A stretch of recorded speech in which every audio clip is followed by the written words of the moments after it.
ตั้งประชุมอย่างกันเด้นี่เนาะเรื่องดินนี่แหล้ว เออ เรื่องดินว่าอยู่มาตั้งเรือนตั้งศาลผู้ใหญ่คุณผู้ช่วยอะไรก็เลยทั้งหมู่บ้านเพิ่นมา เอ เพราะ อ ว่าเฮาสิได้แน่ใจเด้ว่าเพิ่นมีดินค่าใดค่าใดนะให้หลานซำใดและมีซื้อไผเข้านำแน่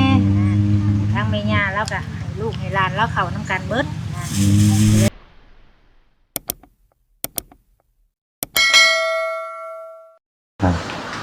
สบายดีน้องรจนาโดยให้กันเฮ็ดหยังกันน่ะตั้งน้ำมาใส่ถังบ่เต็มแล้วเอาเต็มน้ำเต็มปรุปลอเลยพี่น้องเอ้ยนะเนาะเตรียมที่ทางหน้ามืดบ่ประมาณจักโมงสร้างเพิ่นมายังบ่ฮู้ยังบ่ฮู้เนาะติดตามเบิ่งพี่น้องเอ้ยน้ำเอามาตักอยู่ใช่นี่เนาะตักเฮือนหมู่ตักอยู่เฮือนหมู่โอ้ตักแต่เช้าเพิ่นบ่ตักแต่เช้าจักหาบเด้อเบิ่นนี่บ่ได้นับบ่ตักจนเต็มเลยเป็นเอาเลยวันนี้ก็มีโอกาสได้เดินทางแวะเข้ามาหาทางน้องรจนาเพิ่นอีกเทื่อนึงเป็นเอาเลยเนาะมื้อนี้ภายในมามื้อนี้หลายคนบ่หลายคนเนาะพอดีเห็นทางในบ้านเพิ่นมาเป็นเอาเลยเนาะเพิ่นมาคุยเวียกหยังอีกเด้บาดนี้เป็นเอาเลยเดี๋ยวเฮาสิเข้าไปถามไทยทางนั้นก่อนเนาะไปเดี๋ยวเขาเข้าไปทางนั้นก่อนไปเอาเลยเดี๋ยวจานเพิ่นกะมาตัวเพิ่นคุยอย่างกันเด้เนาะสบายดีเด้อตัวเนาะบ่ได้คือว่าเลยเนาะต้องศึกษาก่อนกำลังประชุมอย่างกันเด้นี่เนาะเรื่องดินนี่แหล้วเรื่องดินว่าอยู่มาตั้งเรือนตั้งศาลผู้ใหญ่คุณผู้ช่วยอะไรก็เลยทั้งหมู่บ้านเพิ่นมาเพราะว่าเฮาสิได้แน่ใจเด้ว่าเพิ่นมีดินค่าใดค่าใดนะให้หลานซำใดและมีซื้อไผเข้านำแน่ทั้งแม่ย่าแล้วก็ให้ลูกให้หลานแล้วเข้านำกันเบิดนะเลยว่าแม่นมีดินของลูกชายแล้วแต่ว่าลูกชายผัดเสียแล้วนะเลยอยากให้เป็นมาคิดมอบให้ลูกไผ่กับหลานแล้วว่าจันนะมันแนวนี้เนาะตามที่เพิ่นว่านะคือทางผู้ใหญ่เพิ่นเนาะหลานคันว่าเราสิให้มีซื้อ3คนแต่บัดนี้3คนแต่ก็ให้แม่ดูแลนํกันสินะเพิ่นเว้านะเพราะว่าลูกกับแม่ก็อยู่นํกันคือแม่ย่าเราให้ก็ให้ลูกให้หลานนี่แล้วหลานก็คือรจนากับโบเมนลานเล่าแต่เรากับเพลงคือลานตัวเองเราอะนะคนอยู่นำกันปลากันไก่แม่ก็อยู่น้ำมาแล้วคือซื้อนำกันนั่นแหละครับน้ำกันคือเปิดปลูกเพื่อนปลูกซานหายแล้วก็เขาอยู่ได้แต่ว่าขายบ่ได้เปิดให้อยู่คือเขาบ่อยากอยู่กับเขากับให้ลูกอยู่ลูกบ่อยู่ให้แม่อยู่เส้นลูกเส้นล้านไปที่แรกต่อกันไปแม่เดี๋ยวตัวแบบนี้เนาะนะคะเลยว่าทางเขาบ้านคือมาหนักขึ้นมามื้อนี้ฉันดอกนัดมาโหดสิปรึกษาซื้อมาปรึกษากันเพราะว่าเฮายังไปเอารับหมอกรับแม่ที่อยู่ใช้น้ำที่คอดบ่หรือว่าพอบ้านคันมันไม่ได้วางเฮาจังลงกันให้ทางชาวบ้านลงกันก่อนค่ะทำนุ่งทำเนียมเพิ่นลงกันได้เจ้าโทรหาข่อยก็ได้แล้วข่อยสิแจ้งไปว่าทำเนียมคือว่า6ใส่โอ้ทำได้ก็ตามนั่นแหละตามที่ว่าเนี่ยเฮาก็บ่ได้ว่าแล้วแต่ทางบ้านเพิ่นสิว่าอันนี้นอกทำเนียมมันก็มีแต่ละบ้านแต่ละเมืองก็ได้จะต่างกันก็ได้โทรนัดเพิ่นมาเพราะว่ามาไปเว่เฮือนอยู่แต่ว่าบ่พอนะมัน2เทื่อ3เทื่อเว่บ่พอก็เลยให้อันแสดงไปโคเวอร์มื้อเช้านี่บ่เจ้าเว้าไปเห็นอยู่ดอกมาแต่ว่าจักเพราะว่าโครงการหลายอย่างมาเนาะบ้านเฮาก็ได้ทั้งการทั้งไฟฟ้าก็มาแบบไล่เลี่ยกันมาจักรถ พวกใดพวกยาเนาะ ก็คือแล่นไปทางไหนก่อนเนาะ ว่าเรียกหลาย อ่า ถ้าก็เข้าใจอยู่ทางพ่อบ้านเพิ่นน่ะเรียกหลาย ว่าอยู่ทั้งพุ่นกับเจียมที่เรียกผู้แทนกับเฮ็ดห้องน้ำพวกศึกษาแน่หลายแนวว่าจัดนะ อืม บ้าน เดือน บ้า มัน น ยุ่งยาก โดยบ้านนี่น่ะมีจักหลังคาเนาะ ก็สิ โอ้มีแต่10หลังคา ย้ายไปทางกับสิบหลังคา อืม 110ครอบครัวในบ้านคำต้องดอกคน โอ้ แต่บ้านเฮานี่มันจะคนแรกไปช่วยเหลือ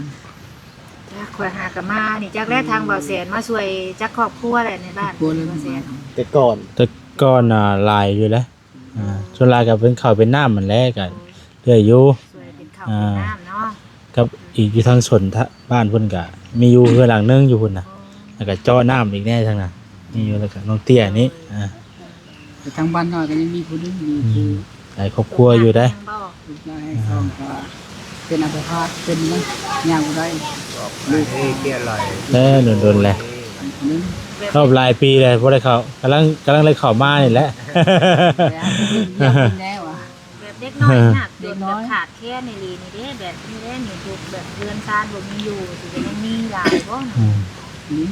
ให้ทุกเจ้าร่วมกันกับหมู่คณะ บ่ ก่ ยาก อน ไปในดอกคันเพิ่นตกลงแล้วเฮาก็มีแต่เอา ร่วมกันได้ให้ รั เจ้า บ โทร เม็ด มา มา หา แทกเด้อเสือ ก็ มัน ก่อนแพ้ก็สิเจ้ามากันบ่หรือบ่ได้ แม่นคันว่าตอนแท้ก็ให้เฮามาก่อนแท้ก็ได้แม่น บ่มีกันเนาะ โดยมาเบิ่งแล้วเฮาก็สิได้ถ่ายทั้งผู้ใหญ่เพิ่นเบิ่ง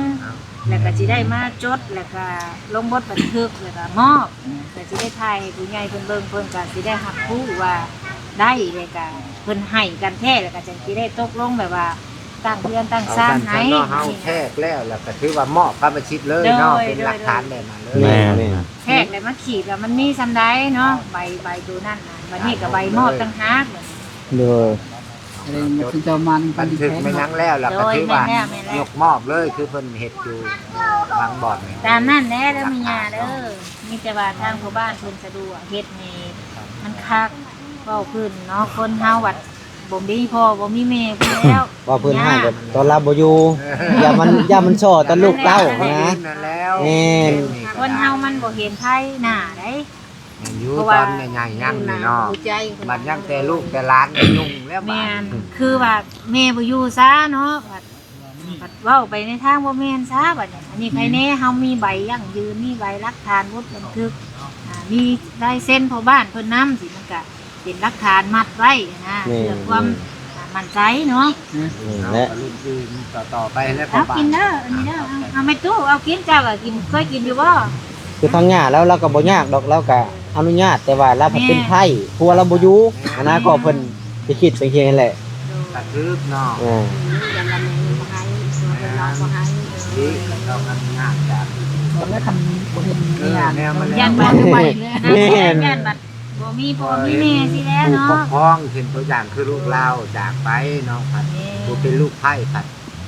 บ่กล้าเว้าแล้วเลยบ่มีชิดเว้าฉันแล้วกันแม่ย่าบ่มอบ แม่ นั่นแหละ อันมอบแล้วก็จริงก็ต้องมีหลักฐานเพื่อผู้ลูกต่อลูกมาแล้วมันสิยุ่งตอนหลังพุ่นบ่ ทางบ้านเพิ่นเว้าถูกเนาะ แม่ หลักฐานส่วนมากก็ปัดบ่เห็นพ่อเห็นแม่เพิ่นแล้วญาติมูลมังกันกันนะเป็นจังซั่นเลย เพ เนาะ ราะว่าจะใช้เนาะตัวนี้มันคือ มันมีอันหลักฐานไว้แล้วง่ายเนาะเอาก็ว่าไปตามมันที่เฮาเฮ็ดบทบันทึกไว้หันเลยง่าย เนาะคือเฮากับรักทานลายอยู่นี่คุณผู้ชมกับลากอยู่แต่หัก หลายคนอยู่ โดยหลายคนอยู่แต่บัดนี้คันเฮาเว้าปากเว้ากับเฮ็ดยังบ่ได้อีก ให้หลายคน ใช้ใบเจ้าบัดนี้ หลายคนมันก็บ่มีใบยังยืน บ่มีใบยั่งยืนบัดนี้เว้าแต่ปากกับเทื่อว่าเพิ่นให้บัดไม่ยาไปมื้อให้มื้อหน้าคือเพิ่นเว้าแน่เนาะ คันบ่มีหลักฐานนี่เว้าปากเปล่าบ่ได้ มันก็คล้ายๆชื่อน้ำแบบบ่มีใบยังยืนแล้วบางคนเคยได้ แล้วแต่ละบาทมันมีคนบ้า มันมีปัญหาผ่านมาแล้วบ่มีใบโน่นใบนี้ทุกงานระยะนะต้องมีทอแต่คนเฮาบ่เฮ็ดไว้เนาะแบบง่ายๆไปเลยปลาละไปแบบ แต่ว่า แต่บ่มีหลักฐานนะ เว้าต่อปากกันได้ชื่อนะเนาะ ปากเป้าคือเพิ่นเว้าสัญญาปากเป้านะ มันบ่มีแนวอันยั่งยืน บนนักแน่นเว้าแล้วก็แล้วนะเว้าแล้วไปใส่พายภาคหน้าว่าเกิดยังคืน จูได้มาทางนั้น เ พิ่นอยู่เมืองซนเอาโทรเอาเพิ่น บอกกันมาเคยทางบ้านเฮานี่แล้ว แม่หมู่คณะเพิ่นเลยจังว่ากันมาอีกเนาะคันสิแทกมื้อนี้เพิ่นเพิ่นยังบ่ได้ลงกันคันเฮาน่ะแทกมื้อนี้เฮาก็โอเคแต่ว่าทางเพิ่นผัดต้องรอคุยกับหมู่คณะก่อนเนาะ บ่คันสิเราโทรมาแต่เช้าค่ะสิลงกัน เฮาขึ้นเมืองอาจสะพรคันว่าโทรมาก็บ่ทัน บ่ทันคือเก่า พาสิกลับมาได้โทรน่ะไปเวียด เพ ทำ ราะ บุญ ทันที่ไปพวกพันกันมันก็พอดีชวนครับประมาณครับ เอามื้อหน้าพุ่นแหละมื้อหน้า เพราะว่ามื้อคือ พอดีเจาะน้ำแล้วเพิ่นเนาะ ใช้ตอนเช้าหรือตอนแรงตอน ยัดต้นเที่ยงบ่ ป จัง ระมา เนาะ ณเที่ยงช่วงเฮามาฮอดน่ะมันไกลเพื่อสิมาฮอดก็เที่ยง พวก ทางเนาะทางนี่ บ่ได้ไป มันแลบ่สะดวก าเฮ็ดห้องน้ำมันเรียนแล้วมันสิสำเร็จเนาะว่าเล่นไทยเลือกตั้งนี่แล้วจากทางขายการศึกษา สบายดีทุกคน โดย นี่แล้วเรามาเลยมาเป็นจำ โดยการเนาะ มื้อนี้ก็คือปรึกษากันก่อนเนาะมื้อต่อไปจังมานัดกันมาอันวัดวะเทกเนาะ ไปปรึกษากันก่อนพี่น้อง โดย ไปจะเฮ็ดในบ้านลายมือแล้ว โอ้พี่น้องเอ้ยยังนี่เพิ่นเฮ็ดเอาไว้อันว่าทิมขยะบ่นี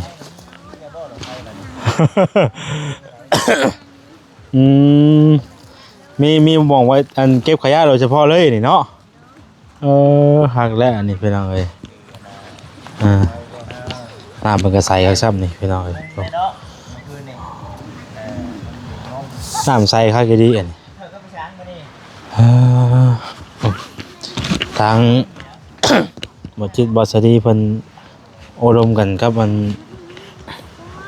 น้องรจนาอยู่พี่น้องเอ้ย เดียวนึงกันใจอันนั้น พากันมานั่งเรียนอยู่นี่บาดนี้ สาวุนเมื่อแหละเนาะสวัสดีรอบเด้อเนาะเพิ่นกลับแล้วพี่น้องเอ้ยเมื่อคืนนี่ก็โจนมืดเพื่อมื้อฮอดเทือน จักมองคนเฮือน พอดีเพื่อฮอดเทือนพอดี9 โมงทางมันยาก 9 โมง เลย ปกติก็กินเกือบ8 โมง มืดเมื่อคืนนี่พากันเมื่อมืดเติบพี่น้องเอ้ยเนาะ สาวุนเพิ่นออกเมื่อแล้วเนาะป้าได้เกิบงามแท้เอ้ยนี่โอ้คุณเอามาจอดไว้นี่ก็บ่ใส่เติบแล่นต่อเอ้ยบัดนี้เนาะ ไว้ใส่เกลือ อ ความอยากได้หาอยากได้ ไฟเสียซื้อมาให้ตัวนี้ ซื้อจังได้เลยเบายัง บ่คำบ่ โดยเบาคำ เออ เบาคำซื้อมาให้ โดย ขนมเล็กน้อย เป็นได้เอ้ยมีหลายคู่หลายคนมาหาเมื่อยอยู่บ่ บ่เมื่อยแบบว่าเฮาก็ได้ปากได้บอกไปเลยเฮาก็ม่วนไปม่วนหน้าเฮาก็ตั้งเคยกับผู้นั้นมาถามผู้นี้มาถามก็บ่ได้เมื่อยธรรมดา ต้องถามก็รู้สึกเอ้ยเพิ่นเบิ่งพี่น้องเนาะเพราะว่าช่วงนี้ก็หลายคู่หลายคนเข้ามาหาเนาะ ก็บ่ได้เมื่อยดอกก็เพิ่นก็มาเว้าเหยาะหัวหมอนเฮาก็บ่ได้เมื่อยเฮาก็มีอันอารมณ์คำเป็นนำแบบบ่ แห่งดีใจใช่เนาะ แบบดีใจแบบว่าบ่ได้อันนับปานใด อ่า แบบว่าผู้นั้นก็มาถามไทยเฮาผู้นี้ก็มาถามไทยเฮาถามความสุขดิบของเฮาว่าอยู่จังได๋กินจังได๋เฮาก็ช่วงนี้เฮาก็ถือว่าดีใจที่สุดแล้ว โดย ว่ามีคนอันน่ะเบิ่งแยงเฮาอยู่ดีใจที่ว่าเมื่อยบ่ เออ บ่ได้เมื่อยดอกมีกำลังใจหลายขึ้น เพราะว่าพวกนั้นก็มาแล้วก็ให้กำลังใจเนาะ โดย ที่ผ่านมาก็บ่ได้บ่ได้คุยกับไผนะบ่ได้กันเนาะตื่นมาแล้วก็มีแต่ไปหาอยู่หากินไป มีแต่คือจะว่ามื้อนี้กูจะไปหาหยังเนาะว่าติ เป็นละมือเฮาบ่ได้ในช่วง ก็ถือว่าทางเอ้ยเพิ่นก็สดใสขึ้นกูเก่าไปหน่อยเนาะ โดย คือว่าทางเฮาก็มีหลายคู่หลายคนเนาะเพิ่นมาให้กำลังใจมีเครื่องเข้าของมามอบให้มันก็บ่มีความคิดอุกคิดอ้างมันก็เบาบางไปอีกเนาะ พี่น้องเอ้ย ก็ดีใจนำจากที่ว่าเฮาจะได้มื้อลำบากลำบนมาหลายภาคหลายปีเนาะมาฮอดมื้อนี้ก็ถือว่าบุญฮอดยอดถึงทั้งเพิ่นพี่น้องเอ้ย มีผู้ใหญ่เพิ่นมองเห็น ผู้ใหญ่ใจดี Không nhớ sẽ จง อ้าวเว้ย โอ้ยว่าจังซั่น ได้ลูกสาว3คนพุ่นเนาะ โดย อืมลูกชายได้เพิ่นบ่ได้แม่นบ่เพิ่นก็ไปเวียกเพิ่นนั่นแหละเนาะ ค่อยเวียกเขาใช่ก็ได้ไปเต้นเพิ่นแล้วก็อยู่ไปหาเหตุงานเหตุการณ์ค่ะก็บ่ค่อยได้มาบ้านมาซองกัน จักปีจากผู้ใหญ่น่ะ ผู้ใหญ่หันผู้ใหญ่ผู้เป็นอ้ายหันเศร้า อ๋อ เป็นน้องผู้หนึงหัน19 ปี อืม ยังหลวงมาหาอันนั่งรถหน้านั่งโพดนั่งโน่นอยู่หั่นแหละ อืม สองคนหาที่เที่ยงกันอัน2 คนใครปีหัวปีว่าซั่นว่า อ๋อโดยเพิ่นเป็นคนบ้านใดจ้ะอันว่าพ่อของน้องนี่ ทั้งบ้านนั้นทั้งสวรรค์ทั้งวันทาเขาสร้างนั่นแหละ โอ้ เพิ่นก็ได้ โดยมากับวันพ่อน้องๆเพิ่นนี่ไปคบกันได้จ้ะพ่อกันเด้อ มากันอยู่ในบ้านนี่ว่ามาอยู่ด้วยกันแล้วกัน อ๋อ กันในบ้าน อืมพ่อกันอยู่พี่เนาะ เพราะว่าบ่แซ่นน่ะแต่ก่อนน่ะมาน่ะคือว่าได้พี่น้องบ่ได้เห็นนะบ่ได้เห็นอยู่นี่สิอะนะเพิ่นก็ได้เป็นมาอยู่แต่ก่อนน่ะอยู่ไสก่อนอันอยู่ไสก่อน แต่ก่อนถ้าอยู่ทั้งทั้งแต่ก็อยู่ทั้งหลังคือกันนี่แหละอยู่ทั้ง ก็อยู่นี่คือเก่าอันบ่ อยู่ทั้งเพิ่นน่ะอยู่แบบนี้คือกันอยู่ซอกหลีกคือกันแต่บ่ได้อยู่ต้นหนาหนทางคือเพิ่นเนาะ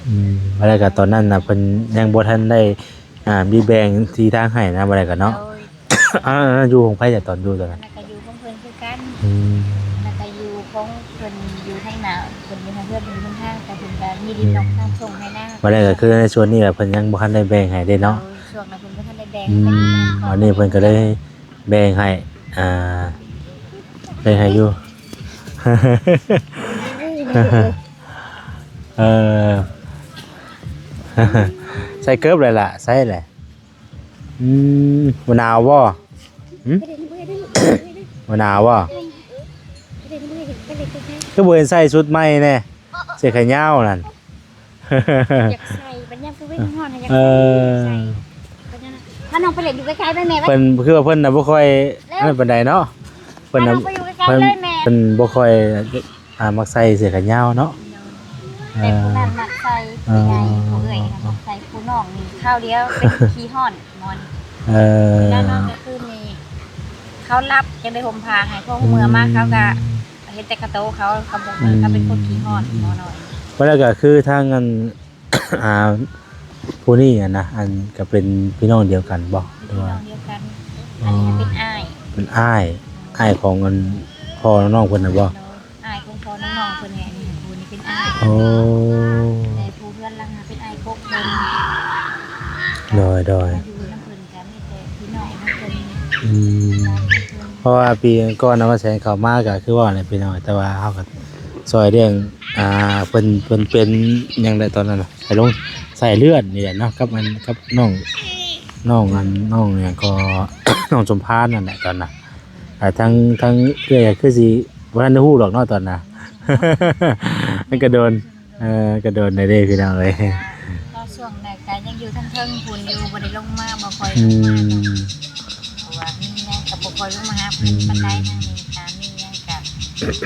จะพากันไปหาอยู่หากินทางใหม่ แบบ ไป ต่างคนต่างหาไปเนาะ กันพอดีมาอยู่ใกล้กันมาอยู่ใกล้กันมาอยู่นำกันแล้วก็จังว่าจังแน่กัน จังฮู้เนาะ จักกันแน่ผู้นั้นมาซอยดีเนาะแล้วเลยว่า เพิ่นก็กำลังสิหาเสาเลยเด้เนาะเฮ็ดเรือนซ่านได้เด้เพิ่นก็ได้พี่น้องเอ้ยขอเฮ็ดไปอันแลเนาะเพิ่นยังว่ามีผู้ทางลูกปัวก็ยังบ่ได้เฮ็ดเวียกเฮ็ดงานพาเฮ็ดพาสร้างนะพี่น้องเอ้ย มีแต่รอมื้อกันว่าเพิ่นวัดแท้กันได้บัดนี้พี่น้องเอ้ยเนาะมันเพิ่นก็ทางในบ้านเพิ่นก็มาแล้วเพิ่นก็ค่าเวียกหลายอย่างหลายแนวเพิ่นก็มาคุยกันไว้เนาะแต่ก็ยังบ่ทันได้วัดแท้มื้อนี้พี่น้องเอ้ยเป็นมื้อต่อไปเนาะทางสมุนเพิ่นก็ได้แจ้งพ่อแม่พี่น้องเพิ่นแล้วเนาะมีแต่ติดตามต่อไปพี่น้องว่าสิเป็นจังไดเรื่องเสาเพิ่นสร้างนะบ่เสา มาสร้างมีคนจีของบ้านมาจีทำห้าไห้ อื แต่ยัง ม เป็นไม่แจ้งข่าวดีว่าเขาบ้านหันแถมให้ต้นนึง อ๋อเพิ่นแถมไปต้นนึงโอ้ก็ดีแล้วเนาะ หลังจากเจ้าต้นค่ะเพิ่นติดแต่8 ต้นที่หนึ่งแลเพิ่นซอยไป อ๋อโดยโอ้ถือว่าเพิ่นก็ยัง ใจดีเนาะช่วย คือว่าเพิ่นก็มีน้ำใจ มีน้ำใจน้ำเฮาอีกไปหน่อยเนาะ เพิ่นก็มีน้ำใจน้ำเฮาคือกันเพิ่นว่าหลังจากเสาเก่าต้นเพิ่นได้ยินเพิ่นบอกว่าเพิ่นเอาให้เสาหนึงเพิ่นบ่คิดแล้วเพิ่นแถมก็เลยเป็นเก่าต้นเสียแต่ให้ซื้อแต่8ต้น ต้นเท่าไรเพิ่นเอานำ ได้ยินว่าต้นเท่าไหร่บ่ต้น500 บ่ เพิ่นว่าจังซี่ อ๋อ ว่าพังบ่ผิดนี่ เสาเดียมบ่ เสากลม เสากลมก็คือว่ามันก็อีตามไม้เนาะถ้าไม้แกนเนี่ยก็จะได้นะ ประมาณนี้แหละที่เพิ่นเว้ากันเนาะ อ่า กับมันไม่แก่นก็คือว่าสมอันนั้นมันแพงอยู่ไม้ช่วงหายากเพราะว่าไม้ในให้หน้าก็บ่อยากมีปานใดเอาบนอื่นถ้าก็ไปขอแบรนด์อันเพิ่นนั่นอีกก็บ่ได้ไม้ขอไม้เป็นตัวเองอันนั้น โอ้ยเอากะจะชั้นได้เด้อบัดนี้เด้อคำแต่แม่เบิ่งทั้งนั้นกับผู้พี่น้อยมันมืดอยู่เนาะ สิจังน้อยก็พากันกลับแหละเนาะอดทนสู้ๆเอาเด้อเนาะ นี่ได้เป็นเอาดีใจ มีอันเมตตาพ่อลุงเป็นกำลังใจสู้ๆตลอด โดย อดทนสู้เอาเนาะเป็นกำลังใจให้พี่น้องเอ้ย ก็บ่ต้องแก่ละลาย แต่เป็นในซานบ่ได้อยู่กับลูกกับเต้าต่อไปเนาะ ไม่ได้สมมันอันนั้นแน่ไปแน่อันบ่เคยคิดบ่เคยฟันดอกบัสิได้นี่ก็ดีใจไปดีใจอะไร โดยตื่นเต้นแหละเนาะ ตั้งตื่นเต้นยังดีใจ จักสิเฮ็ดจังไดเนาะจะทำตัวบ่ถูกเพิ่นก็ได้ มาเชเด้อทางน้องกับป้าก่อนโดยสบายดีพี่น้องเอ้ยพอดีมานั่งโอ้ดังดมกับทางแม่น้องรจนาพี่น้องเนาะพอดีถ่าทางทีมงานเพิ่นถ่ายอันน้องเพิ่นอยู่ รจนาเพิ่นอยู่ มื้อนี้เพิ่นห่วยสิทันอยู่บ่เนาะน้ำเนาะท่านก็จังหาอีกเทื่อนึงเนาะเบิ่งก่อนเนาะโอ้มื้อนี้ลมแฮงได้มื้อนี้ลมเลยมื้อนี้ มื้อนี้ลมแฮงเด้พี่น้องเอ้ยเนาะลมแฮงซ้ำพี่น้องเอ้ยเนาะไปขอตัวไปก่อนเด้อพี่น้องเด้อติดตามเบิ่งต่อไปเพิ่นสิเฮ็ดแนวใดเนาะสำหรับคลิปนี้ลำลาไปก่อนที่พลาดประการใดก็ขอโทษขออภัยอยู่ดีมีแฮงบ่สุขสุขคนสบายดี